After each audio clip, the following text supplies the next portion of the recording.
अस्सलाम वालेकुम। Voice of America की उर्दू सर्विस का प्रोग्राम ख़बरों से आगे और मैं हूँ खालिद हमीद। नाज़रीन, जैसा कि आप ख़बरों से आगाह हैं कि बांग्लादेश में चंद रोज़ के अंदर हुकूमत का तख्ता उलट गया, बज़ाहिर जिसका कोई तसव्वुर भी नहीं कर सकता था। तलबा की जानिब से कोटा सिस्टम के ख़िलाफ़ शुरू होने वाला ये बज़ाहिर एक मामूल का एहतजाज था और इम्कान था कि कुछ रोज़ हंगामे होंगे और हुकूमत ताकत या इफ़ाम व तफ़सीम से उस पर काबू पाने की। जब मुज़ाहिरों ने शिद्दत इख्तियार की तो सुप्रीम कोर्ट ने मुश्तइल तलबा के मुतालबे को मानते हुए कोटा सिस्टम को मनसूख कर दिया और ख्याल ये था कि सूरत हाल मामूल पर आ जाएगी। मगर इस दौरान पुलिस ने मार दहाड़ की और नौजवानों की जानें गईं। उसने आवाम को खामोश नहीं बैठने दिया और एहतजाज जारी रहा। ऐसे में बजाय इसके कि पुलिस के तशद्दुद को रोका जाता, क्रैकडाउन में सख्ती आ गई और मज़ीद हलाकतें हुईं, जिस पर एहतजाज पूरे मुल्क पर फैल गया और उसमें मुखालिफ सियासी जमातें भी शामिल हो गईं, जिनको पिछले मुल्की इंतखाबात में धांधलियों पर गुस्सा था और वो शेख हसीना के इंतखाब को नाजायज़ करार देती थी। लिहाजा ये एहतजाज एक नुक्ते यानी वज़ीर आज़म के इस्तीफ़े पर मरकूज़ हो गया, जो बिलाखिर अंजाम को पहुँचा। पुरतशद्दुद वाक़यात के बाद तलबा ने दारुल हुकूमत ढाका की जानिब मार्च करने की कॉल दी। हुकूमत ने मुज़ाहिरीन को मुल्क दुश्मन करार देते हुए बज़ोर ताकत इस मार्च को रोकने का ऐलान किया और हुक्मरान जमात के एक रहनुमा ने कहा कि मुज़ाहिरीन को रोकने के लिए उनकी जमात के कारकुन सड़कों पर मौजूद होंगे।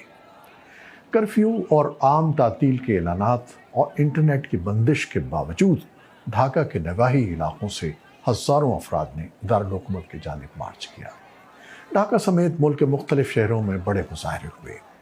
मुल्क में बढ़ती हुई कशीदगी के दौरान फ़ौज के सरबराह वक़ारुज़्ज़मान ने एक बयान में साफ कहा, जिसमें उन्होंने कहा कि फ़ौज हमेशा आवाम के साथ खड़ी है।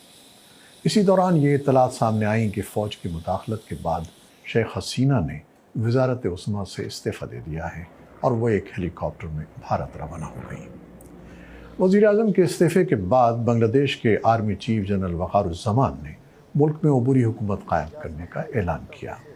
उनका कहना था कि सदर के साथ अबूरी हुकूमत के क़याम के लिए बातचीत शुरू की जाएगी, जिसमें तमाम मरकज़ी सियासी जमातों को भी शामिल किया जाएगा। आर्मी चीफ ने तलबा और आम शहरियों से पुरअमन रहने की अपील की और कहा कि मुल्क में एमरजेंसी या कर्फ्यू के नफाज की ज़रूरत नहीं है। उन्होंने गुज़श्ता माह से जारी मुज़ाहरों और पुरतशद्दुद वाक़यात में होने वाली हलाकतों की तहक़ीक़ात का ऐलान भी किया। ताज़ा तरीन इत्तलात के मुताबिक नोबेल इनाम याफ्ता मोहम्मद यूनुस की मुल्क की अबूरी हुकूमत के सरबराह की हैसियत से तकर्रुरी का ऐलान कर दिया गया है। बांग्लादेश के सदर ने बुध को फ़ौजी रहनुमाओं, तलबा, मुज़ाहिरीन और सिविल सोसाइटी के अरकान से मुलाकात के बाद ये फैसला किया। बुध को अलसुब ये ऐलान सदर मोहम्मद शहाबुद्दीन के प्रेस सेक्रेटरी आबिदीन ने किया। आबिदीन ने एसोसिएटेड प्रेस से फ़ोन पर बात की।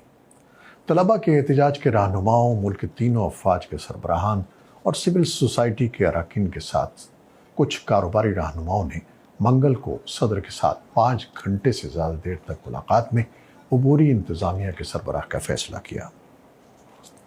मुबसरीन का कहना है कि शेख हसीना का इस्तीफ़ा अगरचे तलबा के हालिया एहतजाज का नतीजा है, लेकिन जनवरी सन 2024 में इलेक्शन के बाद ही से बांग्लादेश का सियासी दर्जा हरारत उरूज पर था। इन इंतखाबात से कबल बड़े पैमाने पर हिज़्ब मुखालिफ की बड़ी जमातों के रहनुमाओं को गिरफ्तार किया गया था और उनकी इंतखाबी मुहिम की राह में रुकावटें हायल की गई थी। आलमी मुबसरीन और अपोजिशन जमातों ने इलेक्शन पर उसकी शफाफियत के भी कई सवालात उठाए थे।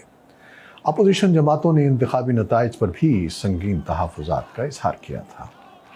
बाज़ माहिरीन का ख्याल है कि हालिया एहतजाजी लहर ने बांग्लादेश के निज़ाम हुकूमत और मईशत में कोरोना वबा, यूक्रेन और गज़ा में जारी जंग से पड़ने वाली दरारों को मज़ीद वाज़ेह किया। साथ ही इन मुज़ाहरों से आया हुआ कि मुल्क में नौजवान ग्रेजुएट्स के लिए मेयारी मुलाज़मतों की कमी है। तज्ज़ियाकारों के नज़दीक इंतखाबी नताइज पर पाई जाने वाली बेचैनी और तलबा के एहतजाज ने वो हालात पैदा किए जिसके बाइस शेख हसीना मुसलसल चौथी बार भी मुल्क के वज़ीर आज़म मुंतखब होने के बाद अपना इक़्तिदार बरकरार नहीं रख सकी। بنگلہ دیش کے صدر نے پارلیمنٹ تحلیل کر دی اور سابق وزیر اعظم خالدہ ضیاء کی نظر بندی ختم کر دی گئی۔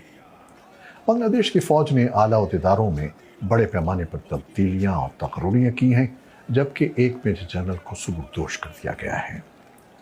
امریکہ نے پیر کو بنگلہ دیش میں مظاہرین کے خلاف مزید کریک ڈاؤن کے بجائے عبوری حکومت کی تشکیل پر فوج کو سراہا ہے۔ تاہم کہا ہے کہ امریکہ کو اختتام ہفتہ اور گزشتہ ہفتوں میں انسانی حقوق کی خلاف ورزیوں، ہلاکتوں اور زخمی ہونے کی رپورٹوں پر شدید صدمہ ہوا ہے۔ محکمہ خارجہ کے ترجمان میتھیو ملر نے نامہ نگاروں کو بتایا کہ گزشتہ کئی ہفتوں کے دوران بہت زیادہ جانیں ضائع ہو چکی ہیں اور ہم آنے والے دنوں میں پرسکون رہنے اور تحمل سے کام لینے کی اپیل کرتے ہیں۔